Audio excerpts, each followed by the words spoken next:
Hi అండి. ఈరోజు మన రెసిపీ వచ్చేసి చికెన్ గ్రేవీ కర్రీ. ఇది రైస్, రోటీ, చపాతీ, వెజ్ పులావ్ దేంట్లోకైనా సరే చాలా బాగుంటుంది. పర్ఫెక్ట్ కాంబినేషన్ అండి. ఒక్కసారి దీన్ని తిన్నారంటే మళ్ళీ మళ్ళీ తినాలనిపిస్తుంది, అంత బాగుంటుంది. Let's start.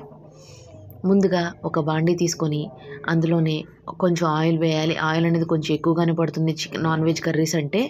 ఆయిల్ బాగా హీట్ అయ్యాక అందులోనే ఒక 7-8 పచ్చిమిరపకాయ ముక్కలు సన్నగా తరిగినవి, ఒక గుప్పెడు ఉల్లిపాయ ముక్కలు ఇవన్నీ వేసుకొని బాగా వేగనివ్వాలండి. అప్పుడే బాగుంటుంది కర్రీ అనేది. ఆయిల్లో ఈ ముక్కలు బాగా వేగాక మనం ముందుగానే ఫ్రెష్ చికెన్ని నీట్గా క్లీన్ చేసుకొని ఈ ఉల్లిపాయ ముక్కలు, పచ్చిమిరపకాయ ముక్కల్లోనే మనం వేసుకోవాలన్నమాట. వేసుకొని ఒక 4-5 నిమిషాలు వాటిని కూడా బాగా ఉడికించుకోవాలండి. అప్పుడే అందులో ఉన్న వాటర్ అనేది బయటికి రిలీజ్ అవుతూ ఉంటుంది.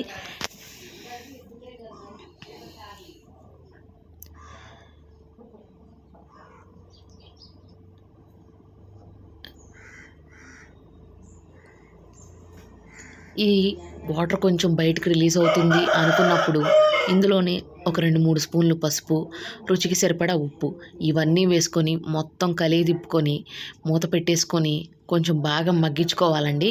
అలా మగ్గించుకుంటేనే ఆ చికెన్లో ఉన్న వాటర్ అనేది బాగా బయటికి రిలీజ్ అవుతూ ఉంటుంది. అలా రిలీజ్ అయ్యాక మనం ఏం చేయాలంటే మళ్ళీ ఆ వాటర్ అనేది మొత్తం ఎగిరిపోయేదాకా కూడా మనం చికెన్ని అందులోనే మగ్గించుకోవాలి. ఇప్పుడు కొంచెం వాటర్ అనేది బాగా వస్తుంది అనుకున్నప్పుడు అల్లం, వెల్లుల్లి, ధనియాల పౌడరు, కొంచెం ఉల్లిపాయ ముక్కలు ఇవన్నీ కూడా మిక్సీలోనే మెత్తగా పేస్ట్ చేసుకొని ఇందులో వేసుకున్నాం అనుకోండి. ఈ మిశ్రమం కూడా వాటికి పట్టి చక్కగా మంచిగా వాటర్ అనేది బాగా రిలీజ్ అవుతుంది.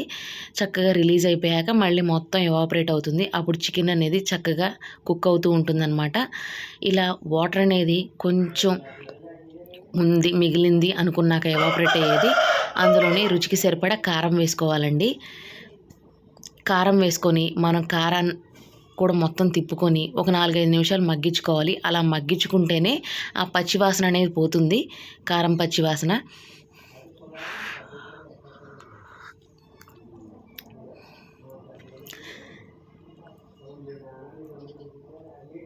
ఇలా కారం కూడా పచ్చివాసన పోయాక మనం ఏం చేయాలంటే ఒక 1/2 స్పూను దాల్చిన చెక్క పౌడరు, ఒక 1/2 స్పూను లవంగాల పౌడరు ఇవన్నీ వేసుకొని కూడా బాగా కలుపుకొని ఒక 3-4 నిమిషాలు మగ్గించుకున్నాక ఇందులోనే మనం ఆ చికెన్ ఎంత వాటర్ పోస్తే కుక్ అవుతుందో మనకు ఐడియా ఉంటుంది కదా. నేను వండే చికెన్లో అయితే ఒక 3 లోటాలు నీళ్ళు పోస్తే సరిపోతుంది. అలా ఆ వాటర్ పోసుకొని మనం ఉడికించుకోవాలన్నమాట చికెన్ని. ఎందుకంటే ఇది పెద్ద బాయిలర్ కదా, పెద్ద బాయిలర్ అనేది అంత ఈజీగా కుక్ అవ్వదు. అందుకని చెప్పేసి వాటర్ అనేది కొంచెం ఎక్కువగానే పడుతుంది. ఈ వాటర్లోనే చక్కగా మన చికెన్ అనేది బాగా ఈ మసాలాలతో పర్ఫెక్ట్గా కుక్ అవుతూ ఉంటుందన్నమాట. ఇంకా గ్రేవీ అనేది బాగా దగ్గరికి వచ్చాక కన్సిస్టెన్సీ అనేది చూసారు కదా, వాటర్ అంతా కూడా కుక్ అయ్యి ఇట్లా గ్రేవీ అనేది దగ్గరికి వస్తూ ఉందన్నమాట. చివరిలో ఏం చేయాలంటే గరం మసాలా పౌడర్ కానీ, చికెన్ మసాలా పౌడర్ కానీ వేసుకొని మనం తిప్పుకొని ఒక్క 3-4 నిమిషాలు ఉంచుకున్నామంటే మన చికెన్ గ్రేవీ కర్రీ అనేది రెడీ అయిపోయింది. ఇలాంటి మరిన్ని వీడియోస్ కోసం